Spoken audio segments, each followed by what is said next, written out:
everyone, Angela here. Life can be challenging. Trust me, I get it. However, I have learned we can either view the opposition or value the opportunity. Ponder on the problem or praise the potential. Focus on the situation or find the solution. Despite the current circumstances you're going through, I invite you to join me today as we embark on a grand adventure to discover the reasons why it's a good time to be you. Here's the encourager herself, making every day a good day, Angela Henderson. Welcome, everyone. Welcome. We are so glad you're here today. Thank you so much for being a part of us. Turn to your neighbor and say, it's a good time to be you. And it is. We are super excited to share our interview with you today. We have a remarkable story of a woman who has just gone through many different things in life. One, having experienced some postpartum depression after childbirth. However, that did not define who she was. It catapulted her into not only discovering herself, but helping other women to discover who they are. Kind of like giving them permission to pour into themselves so that they can go and just be the best person that they know how to be. And so we're very honored to have her with us, and she's going to be imparting some of those life lessons that she has learned along the way, things that have empowered her, and she's going to empower us. So don't go away. We'll be right back. Hey everyone, Angela here. Just wanting to invite you to share your story with us. You know, we all have times in our lives when it just seemed like it was impossible. But then there was that moment of breakthrough. And just maybe your story was meant to be shared and imparted to be able to encourage and uplift others. Well, we would love to be able to give you that opportunity. So how about send your story into us at itsagoodtimetobeYou@gmail.com for consideration. We would love the opportunity to be able to bring you up on stage so that you can do what you were designed to do, and that was to be an encouragement to those around you. You know, sometimes you just can't make this stuff up, but when it happens, we want the world to know about it. So again, reach out to us at itsagoodtimetobeYou@gmail.com and send in that story for us to consider. And remember, it's a good time to be you. Welcome back, everyone, and thank you again for being with us today. So at this time, let's give our friend Gervase Kolmos a warm welcome. Come on out, Gervase. We are so glad you're here. It's a good time to be you, my friend. Oh, thank you for being with us. Thanks for There you go. Well, we are super honored, and I am so excited to just be able to share with everyone a little bit about your background and a little bit about the wonderful things, you know, that you are doing to help make our world a better place. So thank you so much for being the wonderful you that you are.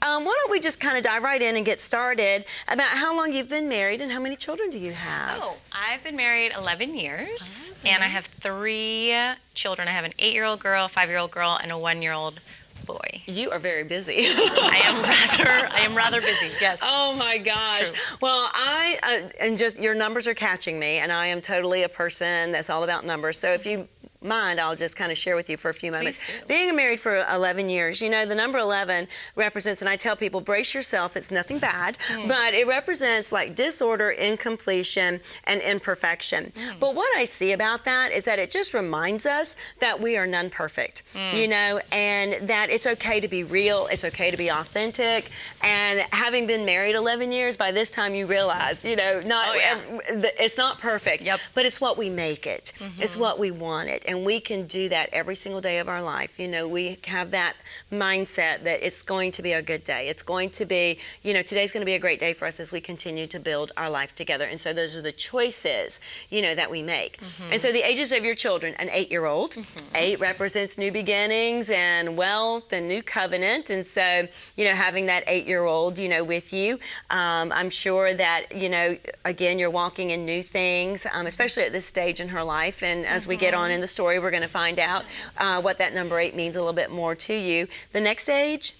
5. 5 is grace. Now, grace is amazing because, by this time in your life, you're realizing, if I receive a lot of grace, I can extend a lot of grace. And so, you've walked through a lot of things, having been a first-time mom, and now you're in the second-time mom stage, and you've learned to relax just a little bit with it and extend a little bit more grace and favor and not get so uptight, So second children are probably, even if they're the middle kids, they're probably the most well-rounded rather, because we're not imposing upon the first kid things that we usually have a tendency to do.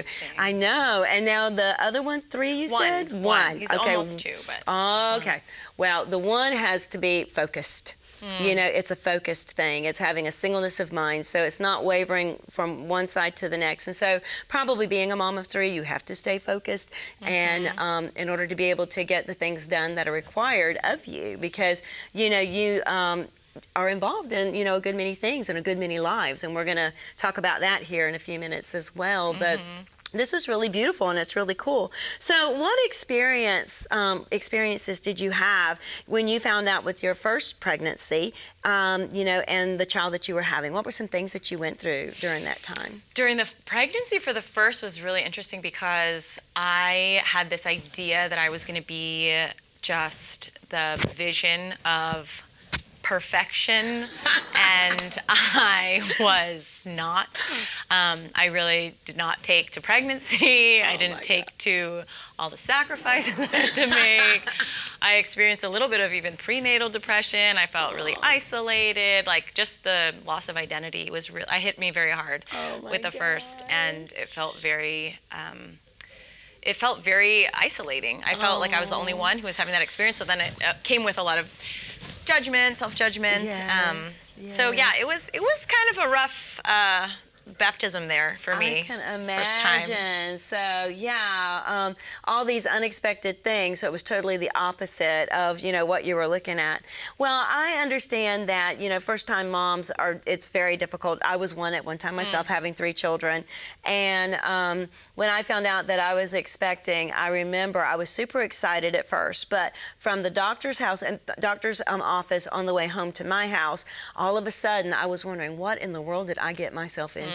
What have I done? What I created, and how can I, be and do what this child is going to need me to be and do? And so I understand those feelings of, just that mixture of stuff and thinking it's going to go one way and it goes completely another. So when we come back, we're going to take a break, but when we come back, we're going to hear a little bit more about this experience that Gervase had that has actually empowered her to be able to help many women go and be the best that they know how to be. So don't go away. We'll be right back.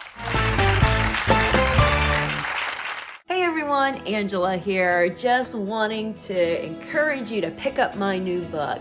It's a good time to be you. You can find it on angeladhenderson.com or amazon.com. But this is a book that you definitely need. Let me help coach you so that you can know how to turn perils into pearls and trauma into treasures. Life is challenging, and I kind of understand that. But in the pages of this book, you are going to realize that you are created in His image. Go figure out. What about choosing joy? That should be a given. Gethsemane. Not too sure about that one, Angela. How about approved? That's something that we all want. From prison to palace. Let me show you how to get out of prison and live in the palace. Sounds of the season. You've got a season in your life, a great season ahead of you. Listen for the sound so you can pick up on it. The joys of the journey to somewhere. It's not just the destiny, but it's the joy of the journey. Hey, how about as for me and my house? You can make that declaration and you and your family can serve the Lord. Burn the boats. Listen, if you want to take the island, you gotta burn the boats. Get rid of all your excuses and learn to fly like an eagle. You want to get this book today so that you can move forward in all the things that God has for you. Don't waste another day being down and discouraged and depressed. You got to know, my friend, that it truly is a good time to be you. Welcome back, everyone. We're so glad to have you with us, and we're so honored to have Ms. Gervase Kolmos with us as well, as she is just sharing with us just how she was catapulted into the amazing things that she's doing right now and today.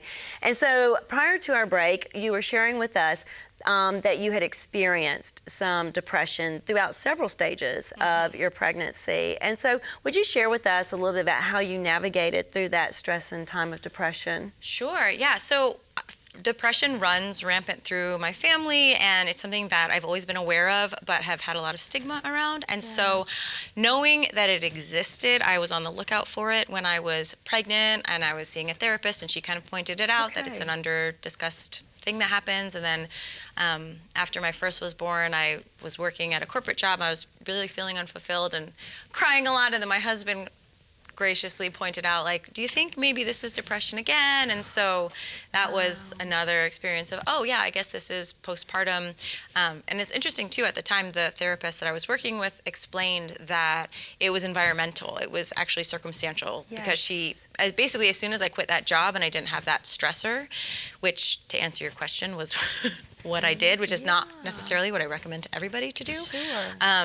The depression went away immediately. Like, I felt so much lighter, so much freer. And so it comes back in times where I feel a lot of stress, a lot of pressure, COVID, third baby, it started happening again. And I understood by now, oh yeah, the environmental stressors that I'm experiencing make me a prime candidate to take this down a depressive spiral. And so hyper awareness and being super gentle with myself, and really accepting all of myself through the depression has been totally a huge, huge shift for me. And then I want to, where it's left me now is wanting to give other women permission to not feel stigma and shame about it, but just to understand that it's part of who they are. And so, now it's just kind of something that I'm always aware of. I'm always pouring into myself. I'm always taking care of myself, my mind, my body, my soul, my spirit, knowing that it could happen again, and that the way that you manage it is with total self-acceptance and self-care and just understanding of your whole self. I love it. I love these concepts that you shared. First of all, you had mentioned that the therapist brought it to your attention. And so it wasn't something that you just thought, oh, no, I don't have this. This isn't me. This isn't who I'm going to be. No, I was like, oh, yeah, that's me. I know. Sounds like that's me. Yeah, and there was no denial. So you were okay to hear that and to realize, because unless we really know the truth, we can't be set free from where we are. And it's the truth that sets us free. And so when we know that truth, okay, this is what's happening to me. So it may have me, or I may have it, but it doesn't have me. I can really walk in freedom while I'm navigating through this period in my life where I'm, a candidate for this. And so I think that's beautiful. The second thing that you mentioned was that your husband was very gentle in trying to maybe bring this to your attention. And I am just so grateful for partners in life, that will help us stay accountable, help us to navigate through things, that will gently, partner with us to help bring out the best in us, and so that's really good. So kudos to you for choosing well, the partner to build your life with. And my husband's really good. I love him too, and we make a good team. It sounds like you guys make a good team. Yeah, that's beautiful. And so then another thing in just being able to and see that this is a part of your makeup. It's a part of the DNA, all right? But again, that it's nothing to be ashamed of, but that you can learn to be okay and learn to pour into yourself. I think sometimes as women, we have this stigma of, I've got to do for everybody else. Yes. And so especially mothers. There you go. We love that. Okay, we give, we pour out, we make sure everybody has their plate fixed before we eat ours, just little things like that. But it's okay, because if we do not take care of ourselves first, then we are not able to really take care of others. And I love, as far as like me, I'm a person of faith, and I really, I love reading the Word, and where it says to love others the way you love yourself. And I used to think, I love everybody. I just have a hard time, adjusting to me and loving me. But yeah, I love everybody. But it was like I had an epiphany one day where it was like, do you really though? If I love others the way I love myself, am I stop for just a minute and reflect on how you're really loving others. You know, are you just really giving them the leftovers and just really, you know, just kind of putting it out there and imparting something that you don't have? And so I had to learn it was okay to focus on me for a little bit. It was okay to give to me a little bit, because when I am healthy, then I really do have something that I can give others, and not just what's left bits and pieces of me and fragments that I can come up with, you know? So I really love how you do that and how you give women the permission to pour into themselves first, so then there is something that they can pour out. Absolutely. I love that. Well, you know, it's amazing. We've already talked about the meaning of your name, and I felt impressed to discover that. And it means servant spear. And so you help to spearhead a lot of things as you are serving others, you know, to going along with you. I will show you the way. Come with me. I will help direct you and navigate you on how to be the best you. So that is really cool. So when we get back, we're going to hear a little bit more of how she helped set up a beautiful group and a beautiful village for mothers, but it didn't just end there, so don't go away. We'll be right back. As a leader, you are a broker of gifts. So whether you are a professional, a business owner, or a ministerial leader, I would love to accompany you in transforming your ordinary staff into an extraordinary team through leadership development, team building, and personal discovery. You will learn the amazing gifts, skills, and talents that each of you have and know how to bring them together in order to do great things. So reach out to me at angeladhenderson.com and let's begin your amazing adventure today. And remember, it's a good time to be you. Welcome back. I know already you are being empowered with some great information, and already it's kind of resonating with you on how to become the best you that you know how to be. You don't have to settle for certain mindsets or personality types, or even just weighted things that you know, maybe have been a torment to you throughout your life, but yet you can move forward despite of that and be your best you. And so Gervase Kolmos is sharing with us how she did it, and now she's here helping other people. So when you began to tap into this and helped yourself, then you had this desire to help other people, and it started with mothers. Is that correct? Yeah. So how did you do that? Well, to be clear, you said how she did it, and I would say I still doing it. I feel like it's just an endless process of being human, and I'm learning every day. Beautiful. And at that time, you know, I still work with so many mothers. I think the challenges facing all of us are so similar, but what I noticed at that time in my life was that feeling of loneliness, that feeling of, oh, your identity shifting, or maybe you're experiencing, you know, depression or anxiety, and then you have shame and stigma about it, and once you shared it out loud with another woman, it kind of just poof, vanished. Amazing. And so, yeah, I started working with small groups of women and seeing the power of this. It wasn't even so much what I had to say, but just having women be mirrors for each other. I love it. That helped erase so much of the shame that they might feel in whatever experience they were having of mothering. Yeah. And all of their experiences are so normal and so universal. And so I really felt determined to share more normal or normalize my experience of motherhood, but also allow other women to do the same, because I just feel like then all of us are walking around acting, and then we're setting this example for the mothers coming up to be, you know, to do the same. And then what are we teaching our daughters? And yeah, so I became pretty obsessed with creating communities for mothers. I had those programs. I had at the time I created a Facebook group called the Mommy Soul Tribe, and it was all about I love it. yeah, it was a really fun place to spend time on the internet. That morphed into the Champagne Society, which was a place for women to go to feel really beautiful and connected to other women, and pour into themselves and learn something new and share experiences and have a glass of wine and whatever, just like feel like full women, multidimensional women and mothers, like, and talk about the mom thing. So yeah, that was really a lot of what I did for a long time. I love this because, you know, again, sometimes one thing that you mentioned was that we put on these masks, or we act, you know, and then people coming up, we're giving them something that is really hard to live up to. Yeah. And we're not really living up to it ourselves. It's a fake bill of goods. It is. Oh, I love this. Yeah. And I love just being real and being authentic and saying, hey, ladies, listen, it happens. Yeah. We struggle with this. It's a part of life, but it's a part. It doesn't have to be your life. And so then you show them a way to enjoy themselves and grow.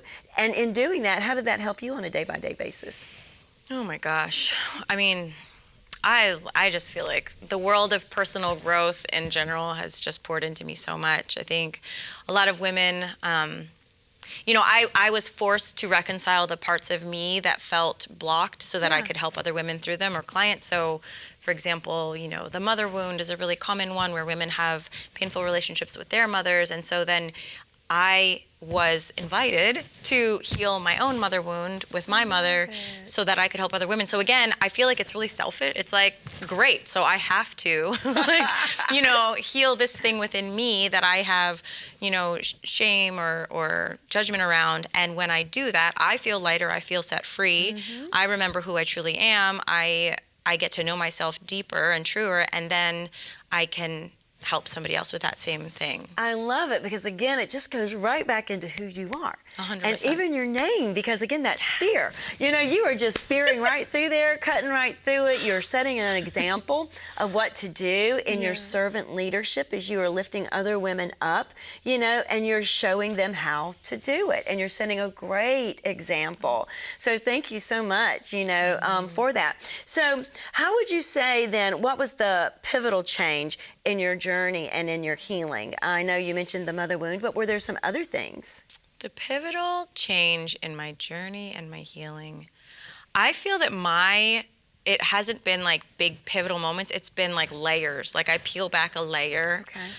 I would say with each child, again, why I was so inspired to coach mothers, I just feel like becoming a mother to another human is such a catalyst for growth, myself. So with each child, I've had another like unbecoming to then really get to the truth of who I am or who I'm being invited to become. Yes.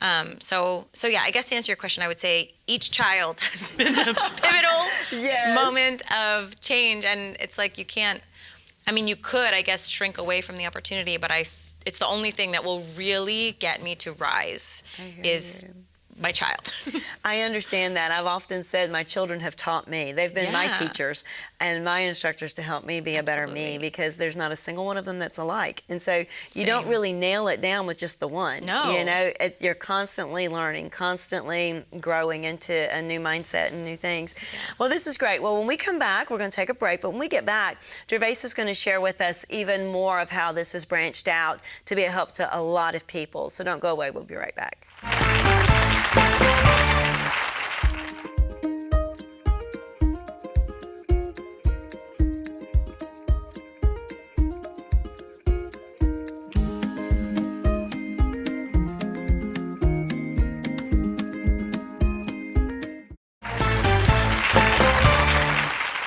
Welcome back, everyone. And you have permission to be you and to pour into you. That is what we're talking about today with our friend Gervase. And Gervase, thank you so much for just sharing your journey and your experience with us and just how you've evolved into the person that you are today, learning a lot more about yourself with each child. And we know that this just isn't for mothers alone, but there's a lot more of you to give to many people. So how did you see the experiences that you've walked through and then starting out, you know, of offering yourself to moms, but how has that gone out even further? Yeah, well, I think what happened is I started to feel like I was playing small and limiting myself just so that I had a niche and, you know, this is who I'm for. But really, the more women I speak with and work with, the more I see that the themes that we find challenging are so universal, whether it's, you know, self-judgment, relationships, guilt, limiting beliefs, core values. So then I just one day ripped the Band-Aid off and said, I'm for everyone. I hear you. I love it. I love it. I love it. That is amazing. And I think, too, we should be, because there's so much more to you than what you see. Yes. And so when we limit ourselves to that one little thing, and then we don't allow ourselves to continue to grow and to expand. And so I totally get that and I understand that.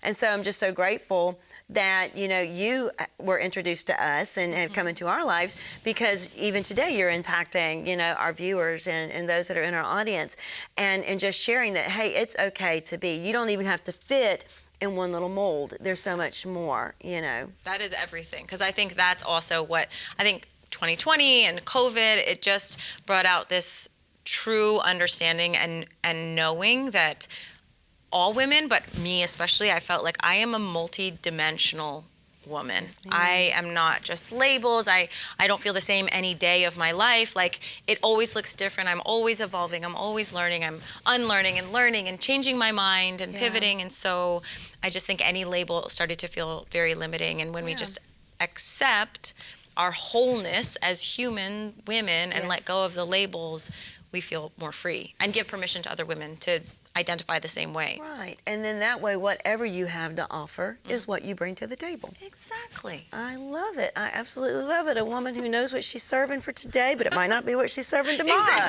There you go. It might be even something better, something new you tried, huh?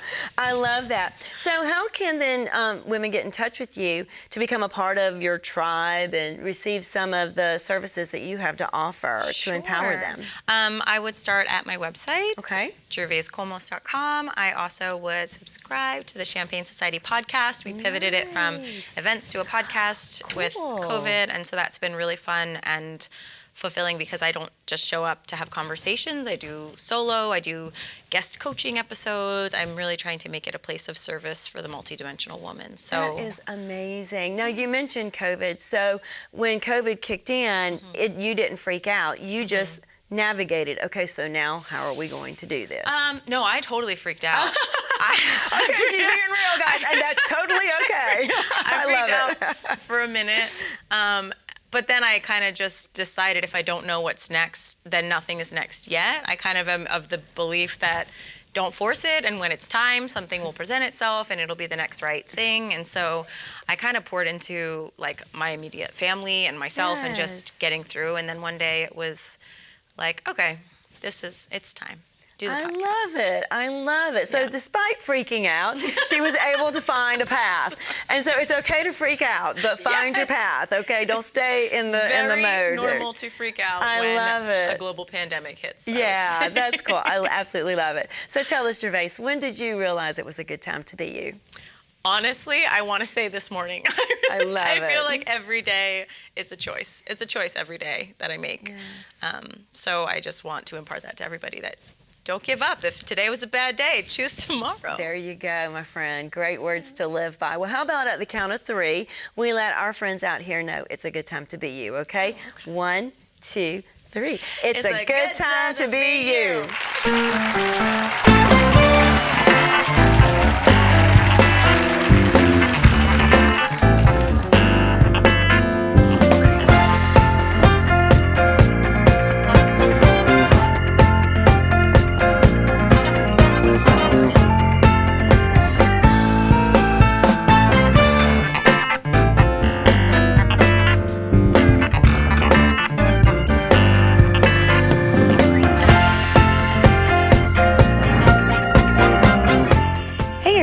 To connect with Gervase, just go to her website at www.gervasekolmos.com. And remember, it's a good time to be you.